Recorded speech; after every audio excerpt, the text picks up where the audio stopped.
ആരോഗ്യ വകുപ്പ് ഡയറക്ടർ സ്ഥാനത്ത് നിന്ന് ഡോക്ടർ റീനയെ മാറ്റിയത് സംബന്ധിച്ച കേസിൽ സർക്കാർ നൽകിയ അപ്പീലിൽ ഉത്തരവ് നാളെ. കേസിൽ സർക്കാരിന്റെ വാദം ഹൈക്കോടതി കേട്ടു. എസ് രാഗിൻ വിവരങ്ങളുമായി. രാഗിനി, പകർച്ചവ്യാധി പടരുന്ന കാലത്ത് DHSൽ നടക്കുന്ന കസേരകളി ഇന്ന് പ്രതിപക്ഷമടക്കം വലിയ വിഷയമാക്കുകയാണ്. അപ്പോഴാണിത് ഹൈക്കോടതിയുടെ മുന്നിലേക്ക് എത്തുന്നത്. നാളെ ഉത്തരവെന്നറിയുന്നു. എന്തൊക്കെയാണ് വിശദാംശങ്ങൾ? ശ്രീജ, ആരോഗ്യവകുപ്പ് ഡയറക്ടറായിരുന്ന ഡോക്ടർ KJ റീനയെ സർക്കാർ നേരത്തെ സ്ഥലം മാറ്റിയിരുന്നു. എറണാകുളത്തെ റീജിയണൽ പബ്ലിക് ഹെൽത്ത് ലാബറട്ടറിയുടെ ഡയറക്ടറായിട്ടാണ് സ്ഥലം മാറ്റിയത്. ഈ സ്ഥലം മാറ്റത്തിനെതിരെ റീന അഡ്മിനിസ്ട്രേറ്റീവ് ട്രൈബ്യൂണലിൽ പോയിരുന്നു. തുടർന്ന് ആ സ്ഥലം മാറ്റം സ്റ്റേ ചെയ്യുകയാണ് അഡ്മിനിസ്ട്രേറ്റീവ് ട്രൈബ്യൂണൽ ചെയ്തത്. 2 ആഴ്ചത്തേക്കായിരുന്നു സ്റ്റേ. ഈ ഘട്ടത്തിലാണ് സർക്കാർ അപ്പീലുമായി ഹൈക്കോടതിയിൽ എത്തിയത്. ഇന്ന് സർക്കാരിൻ്റെ അടക്കം അതോടൊപ്പം തന്നെ റീനയുടെ അടക്കം വിശദമായിട്ടുള്ള വാദം കോടതി കേട്ടു.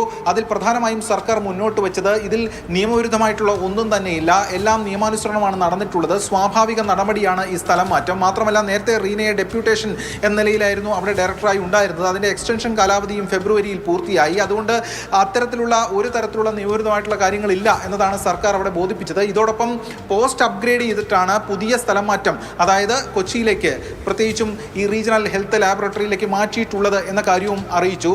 കൂടാതെ മലബാർ മേഖലയിലടക്കം പകർച്ചവ്യാധികൾ, പ്രത്യേകിച്ചും ഷിഗല്ല ഉൾപ്പെടെ വ്യാപകമായി മുന്നോട്ട് അല്ലെങ്കിൽ പടർന്നു പിടിക്കുന്ന ഒരു പശ്ചാത്തലത്തിൽ അതിന്റെ പ്രതിരോധ പ്രവർത്തനങ്ങളുടെ അടക്കം പ്രധാനപ്പെട്ട ഏകോപന ചുമതല അവർക്കാണ് എന്ന കാര്യവും സർക്കാർ ബോധിപ്പിച്ചു.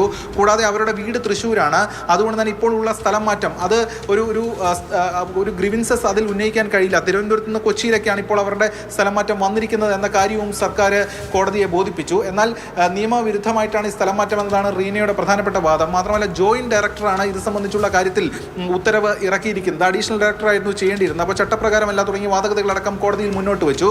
എന്തായാലും കോടതി ഈ സർക്കാർ അപ്പീലിന്മേൽ നാളെ വിധി പറയും. നാളെ വൈകിട്ട് 4 മണിക്ക് ഇതിൽ ഉത്തരവ് പറയാമെന്ന് ഹൈക്കോടതി വ്യക്തമാക്കിയിരിക്കുകയാണ്. ഇത് സർക്കാരിനെ സംബന്ധിച്ചിടത്തോളം, റീനയെ സംബന്ധിച്ചിടത്തോളം, പ്രത്യേകിച്ച് മന്ത്രിയെ അടക്കം സംബന്ധിച്ചിടത്തോളം ഈ ഉത്തരവ് വളരെ നിർണായകമായിരിക്കും. നേരത്തെ ശ്രീജ സൂചിപ്പിച്ചതുപോലെ ഈ സ്റ്റേ ഉത്തരവ് കിട്ടിയ പശ്ചാത്തലത്തിൽ റീന തിരുവനന്തപുരത്ത് എത്തിയിരുന്നു. ആ തിരുവനന്തപുരത്ത് എത്തിയപ്പോൾ ഡയറക്ടറേറ്റിൽ ചെന്നപ്പോൾ, അല്ലെങ്കിൽ അതുമായി ബന്ധപ്പെട്ട കാര്യങ്ങളിൽ ചെന്നപ്പോൾ അവിടെ ഡോക്ടർ മീനാക്ഷിയും ഉണ്ടായിരുന്നു. അങ്ങനെ ഒരു കസേരയ്ക്ക് വേണ്ടി 2 പേർ എന്ന തരത്തിലുള്ള കാര്യങ്ങൾ വന്നിരുന്നു. അതായത് കസേര കളി എന്ന തരത്തിലുള്ള കാര്യങ്ങൾ വന്നിരുന്നു. മാത്രമല്ല, കസേരകളിയിലാണ് ഒടുവിൽ നാളെ ഹൈക്കോടതി ഇപ്പോൾ അപ്പീലിൽ ഉത്തരവ് പറയും. അതോടുകൂടി അവിടുത്തെ ഈ സംസ്ഥാനത്തെ ആരോഗ്യ വകുപ്പിനെ നിയന്ത്രിക്കുന്ന സ്ഥലമാണ് ഡയറക്ടർ ഓഫ് ഹെൽത്ത് സർവീസസിന്റെ ഓഫീസ്. അവിടുത്തെ കസേരകളി അവസാനിക്കും എന്ന് നമുക്ക് പ്രതീക്ഷിക്കാം. എസ് രാഗിനാണ് വിവരങ്ങൾ നൽകിയത്.